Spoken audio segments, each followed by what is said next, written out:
Et coucou, bienvenue dans cette vidéo comparative sur les craies aquarelles. Je suis Marie de l'âme du Fémin et je vais te faire la comparaison des fameux Woody de Stabilo, les Neocolors 2 de Caran-d'Ache et enfin les Gelato de Faber-Castell. Alors qu'est-ce qu'une craie aquarellable? Pour moi, une craie aquarellable, c'est une matière, donc ça peut se présenter soit sous forme de crayon, ici vraiment des craies comme les craies grasses ou craies pastel, qui est assez tendre, donc c'est quelque chose qu'on peut travailler même avec les doigts, et aquarelle qui va pouvoir se diluer dans l'eau. Parce que quand on prend un crayon de couleur classique d'écolier, on ne peut pas le rediluer dans l'eau, ça ne fonctionne pas. Là par contre on va pouvoir les diluer dans l'eau, c'est ce qui fait vraiment leur particularité de craie aquarelle. Quand on prend une craie grasse, on ne peut pas la rediluer dans l'eau, bien au contraire c'est du gras, donc on n'arrivera pas à la diluer dans l'eau. Commençons par les Woody, qui se retrouvent sous pack de 6 ou jusqu'à 18 couleurs différentes, qui se présentent sous forme de crayons, en fait, mais c'est des crayons vraiment très gros. On a des crayons d'un calibre assez particulier qui nécessite du coup un taille crayon particulier qui va être vendu avec. Et on voit ici qu'en fait la proportion de bois par rapport à la proportion de la mine, eh bien on a une mine beaucoup plus grosse. L'avantage c'est que quand on les prend, on ne se salit pas les mains. C'est vendu comme étant des produits qui sont aquarellables et multi-supports. On peut travailler sur des surfaces non poreuses comme le verre ou le plastique ou les ardoises d'écolier. Moi, mon credo, c'est le mix média dans l'art journal, donc je vais plutôt m'attarder sur ce type de caractéristiques. Ensuite, on a les fameux Neocolors de Caran-d'Ache aquarellables. Donc là, ça se présente comme une craie grasse ou une craie pastel. D'ailleurs, il faut se méfier parce que les Neocolors 1, qui sont bien marqués ici, hein. Là, on a bien un 2, mais pour les Neocolors 1, on a vraiment affaire à des craies grasses qui ne vont pas se diluer dans l'eau. Donc attention. Là, on a une énorme gamme de couleurs. Alors, j'ai pas précisé pour les Woody, on est à peu près sur du 10-11 € pour les 5 ou la boîte de 6 crayons. Pour les Caran-d'Ache, on va être à peu près dans la même gamme de prix. Alors là, on voit que, pareil, il y a beaucoup de matière. C'est un peu plus écolo parce que c'est juste du papier qu'il y a ici, mais on va se retrouver avec, hop, là, ça zoome pas super bien, à peu près le même type de mine, en fait, de taille, de gabarit, de matière qu'on va pouvoir travailler. Donc là, je pense aussi, vu qu'il y a pas la mine qui ressort ici, que à l'intérieur le bois il doit s'arrêter. Donc on a à peu près les mêmes quantités de matière pour les deux produits. Et ceux-là sont présentés sous forme de boîte en fer, donc l'idéal pour les ranger. Par contre, on voit que c'est un peu compliqué, j'ai dû mettre du scotch. On a le produit qui, quand il tombe, est très vite cassable. Donc on se retrouve vite avec des petits morceaux de craie, un peu partout. Enfin, c'est pas grave si on aime la patouille et qu'on aime bien s'en mettre plein les doigts. Enfin, les Gelato de Faber-Castell. Alors j'ai l'impression que c'est un produit qui se fait de plus en plus rare. Je suis pas sûre que la marque ait continué à développer ces produits-là. On en trouve encore. Alors là, c'est des grandes boîtes. C'est beaucoup plus cher. Je pense que le packaging y est pour beaucoup parce que ça se présente sous forme de stick, comme un stick à lèvres ou un stick de colle. Au niveau de la matière, je pense qu'on est à peu près pareil en quantité de matière parce que là, c'est beaucoup plus large. Donc on est toujours sur la même quantité de matière et là par contre eh bien, quand on veut écrire c'est beaucoup plus gros, plus grossier. Donc c'est quelque chose qui permet pas forcément de rentrer bien dans les détails.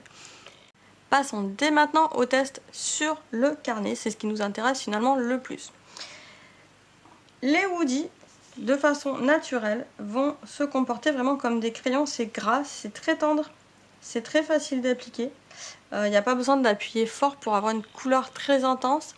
C'est quelque chose qui est aussi très pigmenté, il n'y a pas de souci. J'ai fait un trait noir ici exprès pour avoir l'aperçu en fait et la comparaison de l'opacité du dépôt de la matière qu'on peut avoir. Donc le Woody pour ça, on est sur quelque chose de très tendre. Le Neocolors 2 est un petit peu plus dur, je suis obligée d'appuyer un petit peu plus pour pouvoir étaler dessus. Mais on a quand même quelque chose de très pigmenté aussi. Et enfin, hop là. Alors là voilà, j'ai des petites miettes qui tombent. Donc on voit tout de suite que ça s'estompe très vite. Et sur les gélatos, on a aussi quelque chose qui s'applique très bien, qui est très tendre. Alors on voit que c'est un peu plus difficile en fait avec les gélatos d'être très précis sur l'endroit où on met la couleur. Mais sur ces 3 matières, on a des choses hyper pigmentées, ça c'est l'avantage. C'est très intense au niveau de la couleur et on pourra rien redire sur ces 3 produits-là, il n'y a pas de souci. Ensuite, pour estomper, je vais garder le gélato. Estomper, ça veut dire qu'on prend avec le doigt, on peut le faire avec une mousse aussi ou un linge. Là, on voit que c'est très gras, j'ai pas beaucoup appuyé, j'ai tout de suite quelque chose sur mon doigt. On va estomper la matière, elle se dépose bien, elle se travaille bien. Je peux vraiment faire comme un fard à paupières, en fait, il n'y a pas de souci. Ça se passe super bien. Pour le Neocolors, on voit que c'est un peu plus dur d'avoir la couleur qui se dépose. Ça s'estompe aussi, mais un petit peu plus difficilement, j'allais dire, par rapport au gelato par exemple. Mais ça se fait bien aussi. Et enfin pour les woodies, alors je change de doigt à chaque fois. Hein.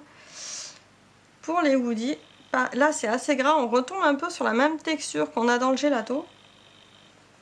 Et on arrive à bien estomper également. Alors je vais garder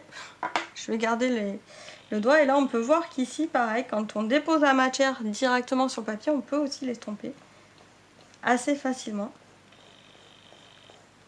Pareil pour les Neocolors. Pareil pour les gélatos. Les gélatos, ça reste quand même très facile de l'estomper, beaucoup plus que les Neocolors, ça c'est sûr. Déjà, rien qu'au niveau de la matière, quand on les tient, les Neocolors sont beaucoup plus durs en matière. Donc forcément, moins évident à travailler comme ça à température ambiante. Ensuite, et bien là, l'intérêt, ça va être avec l'eau. Donc on va reprendre nos petites taches de couleur. Je vais préparer la tache de couleur en mélange pour après. Et là, l'idée, ça va être de voir comment ces craies se comportent en fait quand elles sont mises en contact avec de l'eau. Parce que c'est bien le principe qui nous intéresse de pouvoir les utiliser de façon multifonction et un peu comme de l'aquarelle, véritablement. Donc là, j'ai fait une tache. L'idée, ça va être de venir récupérer la couleur, de mettre un petit peu d'eau. Donc c'est un pinceau à réservoir d'eau. Ici, il y a de l'eau. Et je vais pouvoir comme ça travailler avec l'eau. Et en dilution, on a quelque chose de super sympathique qui se fond très très bien. Il n'y a pas besoin de trop travailler. Pour bien se fondre, ça laisse pas de traces sur le papier. Pareil ici, on a quelque chose qui se fond bien. La couleur se travaille super bien. Ça se détache bien du papier. Donc on a vraiment des produits qui sont de très très bonne qualité.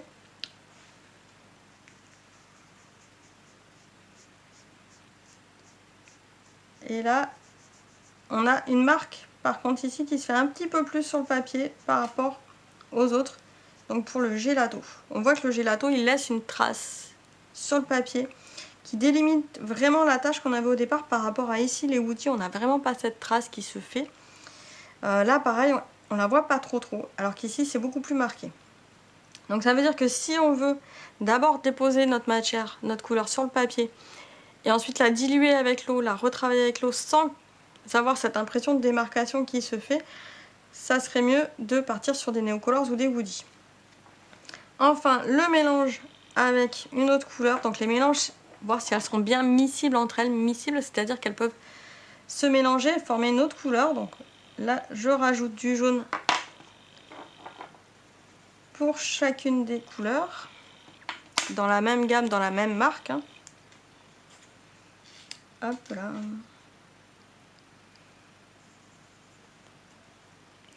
Voilà. Et là, pareil, je vais reprendre les doigts. Donc, on a entre le rouge et le jaune, si on vient les fusionner, on a bien un orange qui ressort bien. Ah, j'ai des petites miettes qui sont tombées, voilà. J'ai bien un orange qui ressort bien, donc on peut le faire aussi bien avec le doigt qu'avec l'eau. Et comme ça, créer les couleurs. Donc là, les Neocolors, est-ce qu'ils se travaillent bien? Les Neocolors, c'est un petit peu plus dur. Voilà, je suis obligée d'appuyer un peu plus, de faire chauffer un petit peu plus le Neocolors pour qu'il puisse se fondre Et là on a le rouge qui reprend un petit peu plus le pas d'ailleurs sur le jaune. Et si je viens les fondre avec le pinceau, par contre avec le pinceau il se travaille super bien.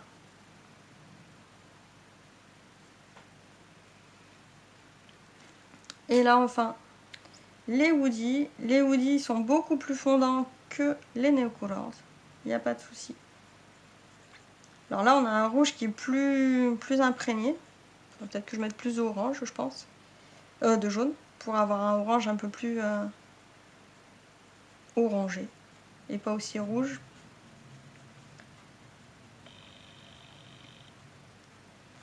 Voilà. Mais ça se fond aussi très bien avec l'eau. Donc on a un vrai mélange de couleurs qui se fait. C'est vraiment après au niveau tactile que vous allez percevoir une vraie différence. Parce que là on a quand même 3 produits qui se comportent quasi de la même façon. C'est-à-dire qu'on peut estomper, qu'on peut fondre dans l'eau. Juste une différence là vraiment avec les gelatos où on a une marque qui se fait. On peut travailler les couleurs entre elles sur le papier ou à côté et après les remettre sur le papier, c'est pas un souci. Elles se font très bien ensemble. On n'a vraiment pas de problème. Après, c'est vraiment la texture, la façon dont on va travailler les couleurs. Le gelato, c'est vraiment quelque chose de très fondant, très sensuel. En fait, moi, j'aime beaucoup les utiliser pour faire tout ce qui est relief, les ombrages, les choses comme ça. Donc, ils ne demandent pas beaucoup de précision, en fait. Faut pas chercher à être précis avec un gelato, ça fonctionnera pas. Par contre, on les trouve de moins en moins sur le marché, ils sont assez chers, il y a un packaging en plastique. Des fois, on va avoir le problème de l'embout qui remonte pas bien, enfin la matière qui remonte pas bien. Et puis comme un tube de colle, il y a toujours de la matière qui va rester au fond quand on l'aura fini. Donc c'est le petit bémol en fait du gelato. Ensuite, on a les Neocolors qui sont très pigmentés, qui fonctionnent très bien, mais si on aime bien ce côté, j'allais dire crémeux, tendre, les Neocolors ça va être le moins tendre des 3 au niveau de la matière. Par contre, au niveau des couleurs, il est super stable, super intéressant, une grande gamme de couleurs. Les gelatos aussi, il y avait une très grande gamme de couleurs différentes, sachant qu'en plus elles sont miscibles entre elles, donc on peut recréer des couleurs à l'infini. Et ensuite on a les Woody. Les Woody c'est très robuste, hein, ils peuvent tomber, ils vont pas se casser. Contrairement aux Neocolors, ils tombent une fois par terre de la table, ils sont cassés en deux. Bon, il faut quand même les tailler. J'allais dire un plus ou un moins, parce que sur le coup, voilà, c'est juste une remarque. Il faut les tailler. Et on retrouve le côté assez tendre qu'on va avoir sur les gelatos. J'allais dire c'est entre les deux au niveau du produit. Et l'avantage c'est que là on peut plus facilement faire des choses un peu plus fines au niveau du travail, du graphisme. Voilà. Une dernière petite astuce qui peut être super intéressante, c'est de prendre un tampon qui est très très sympa quand on est en mix media, dans ses carnets. C'est de prendre un tampon, de l'humidifier légèrement. Et là, on va venir choisir les endroits où on met notre couleur en fait sur le tampon. Donc c'est vraiment un avantage quand on a des pointes fines, c'est qu'on peut vraiment travailler assez finement l'endroit et faire des dégradés de couleurs directement sur le support en fait. Et en faisant comme ça, on a un tampon qui va être multicolore. Hop. Alors, ne pas s'inquiéter, on n'a jamais un motif exactement bien reproduit quand on fait ce genre de technique, c'est tout à fait normal. Par contre, on peut travailler le fondu de la couleur, on peut voir comment la craie réagit et puis voir aussi qu'il y a plein de façons d'utiliser ces craies. On peut les utiliser aussi sur le verre. Alors pour les Woody, la petite astuce, quand on les utilise sur le verre, comme ils disent, on peut écrire sur les fenêtres, oui c'est vrai. Par contre pour les effacer, il faut prendre un chiffon humide parce que vu que c'est aquarellable, ça va se rediluer dans l'eau. Par contre, si on prend un chiffon sec, ça va juste étaler la matière, comme j'ai fait avec mon doigt sur la feuille, tout simplement. Donc gardez à l'esprit que si ça s'enlève pas, utilisez simplement de l'eau, ça va s'enlever. Pareil, quand on travaille en surcouche, que ce soit les Woody, les Neocolors ou les gelatos, ça va être de la même façon. Ça reste des produits qui sont solubles dans l'eau ou solubles dans l'humidité en général. Alors qu'est-ce que ça veut dire? Ça veut dire que dès qu'on va vouloir retravailler avec de la peinture par-dessus, de la colle, des superpositions, la couleur qu'on a ici va se rediluer, va se remélanger. Donc si je prends par exemple du gesso, c'est une base de peinture acrylique blanche, que je passe ici par exemple sur cette bande de couleur ici, et bien je vais avoir le gesso qui va se remélanger, que ce soit avec le Gelato, le Neocolors 2 ou les Woody, ça va se remélanger et je vais pouvoir avoir la couleur du dessous qui va se décoller. Alors, on peut penser que ça bave. En tout cas, en mix media, c'est un effet qu'on recherche. C'est à avoir en tête. Si on n'aime pas cet effet-là, et ben, en sous-couche, il faut utiliser des marqueurs, tout simplement. Des marqueurs à base d'alcool, enfin des choses qui ne se rediluent pas dans l'eau. Voilà, donc dès qu'on va mettre de l'humidité par-dessus, ça va retravailler. Par contre, l'avantage, c'est que si on avait un fond avec de la peinture, acrylique par exemple, on va pouvoir utiliser ces matières-là sur quelque chose d'acrylique, sur du papier glacé. Ça va tenir. Ça, c'est vraiment intéressant. Donc c'est tout l'intérêt de ces craies-là, de ces craies aquarellables, qui ont voilà alors elles sont pas complètement opaques, hein, on n'est pas sur de la peinture, donc on voit toujours le trait noir ici en fond. Mais ça recouvre quand même bien, c'est très couvrant pour des produits aquarelles en fait. Donc on peut les utiliser comme si on avait de l'aquarelle. Pour ça il suffit de se faire une petite réserve de couleur sur le côté, venir la chercher avec un pinceau. Et puis s'amuser avec tout simplement. Donc vous voyez déjà que là, les possibilités sur ces 3 produits là sont juste énormes. On n'a pas de grosse différence entre les 3. On est vraiment sur... j'ai choisi les mêmes couleurs exprès. Sur des produits vraiment équivalents qui sont de bonne qualité. Donc après c'est surtout le packaging et votre budget qui va faire la différence. Et bien évidemment aussi le choix des couleurs. On va pas se mentir, les Neocolors 2 ils ont un énorme choix de couleurs. Les Woody ils commencent à avoir du choix, ils ont 18 couleurs dans leur paquet. Ça, je pense que ça va tendre à se développer si ça fonctionne bien. Et enfin les Gelato c'est un peu plus compliqué à trouver parce que j'ai l'impression que la gamme s'arrête.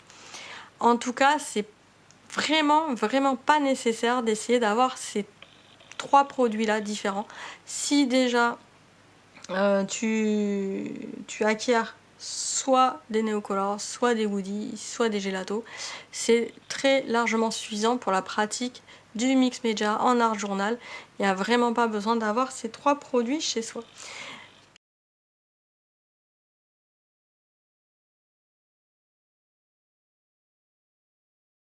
Si tu as aimé cette vidéo, rajoute un pouce en dessous et abonne-toi à la chaîne et surtout partage cette vidéo à tous tes amis créatifs. Je suis sûre que ça va les intéresser à faire leur choix de matériel pour leur carnet créatif. Et pour aller plus loin avec ta créativité, retrouve tous mes ateliers sur la plateforme Creative Moi. À très vite!